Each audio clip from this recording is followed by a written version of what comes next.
Hace unos días recordaba un poco la esencia, por ejemplo, de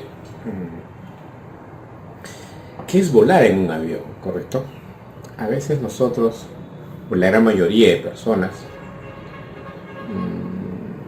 el volar un avión lo toma solamente como la idea de viajar a un determinado lugar en un tiempo determinado y ya, ¿no?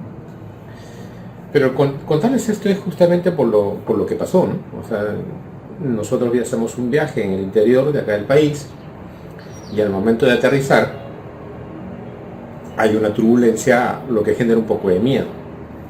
En esta oportunidad les cuento algo que pasó realmente, ¿no? El retorno del viaje, estoy hablando específicamente que viajé con mi hermano, y en el retorno del viaje me dice: ya no quiero volar. Bueno, uno no le toma mucha importancia al porque ya no quiere volar, más que todo más por el movimiento de la turbulencia, ¿no?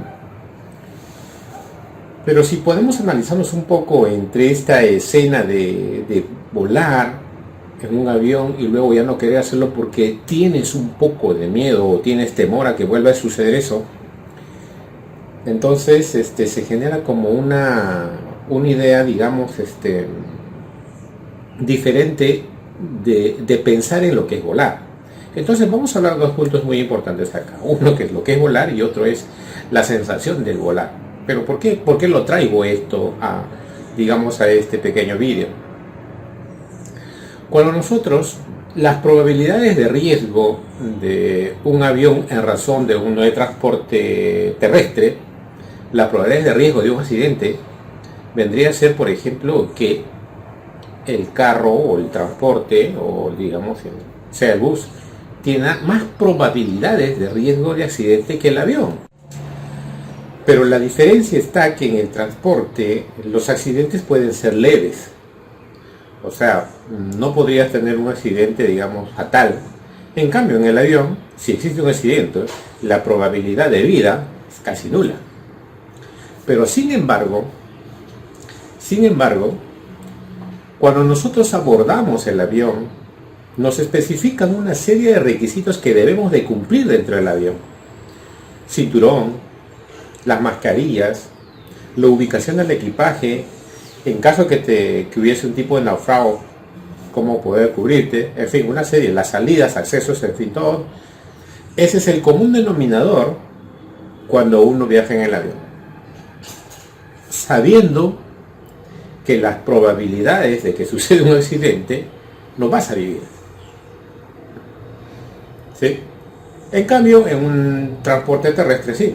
Pero acá les va la pregunta, porque hablar de los aviones, eso sería otro tema, sino a dónde yo quiero enfocarlo desde el punto de vista emocional o desde el punto de vista humano. ¿Dónde es más seguro un avión? ¿En la tierra, o sea, en la pista de aterrizaje, o en el aire? Esa pregunta se las hice a algunos alumnos míos y me decían: profesor, es en la pista de aterrizaje porque ahí no va a pasar ningún accidente. Pero si estaba volando, es probabilidades de que pueda suceder un accidente. Pero en sí, los aviones están más seguros volando. ¿Por qué? Porque están diseñados para volar. Esa es su función, ese fue su objetivo, esa fue la meta: diseñar aviones para volar, no para que estén estacionados. Entonces la probabilidad es que suceda una turbulencia o sucedan estos vacíos, van a ser siempre. Entonces los aviones están diseñados específicamente para eso. Si no es que la persona, muchas veces no estamos acostumbrados a este tipo de movimientos, lo cual hace que tengamos un poco de miedo. Todo esto, lo que les acabo de decir, lo voy a trasladar a la vida real. Nosotros, muchas veces, el ser humano, así como el avión, también nosotros tenemos ciertas metas que cumplir. Vamos a tener que diseñarnos. Y en ese diseño, y en ese aprendizaje, y en esa esencia, suceden una serie de turbulencias que solamente tú la conoces, no los demás.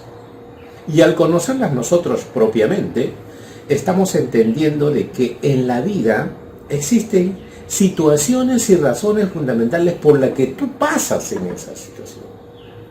Y eso no es objeto a que el segundo, el tercero, empiece a tomar decisiones sobre lo que tú estás asumiendo. ¿Correcto? Entonces, muchas veces nosotros al asumir un reto, porque ese es parte de nuestra vida, y alguien viene y nos dice, lo que estás haciendo está mal, o lo que tú estás pretendiendo querer hacer está mal, no es tu responsabilidad, porque yo estoy diseñándome para ese tipo de circunstancias, y en mi aprendizaje voy a tener que lidiar con ese tipo de turbulencias, hasta obtener lo que yo siempre he soñado.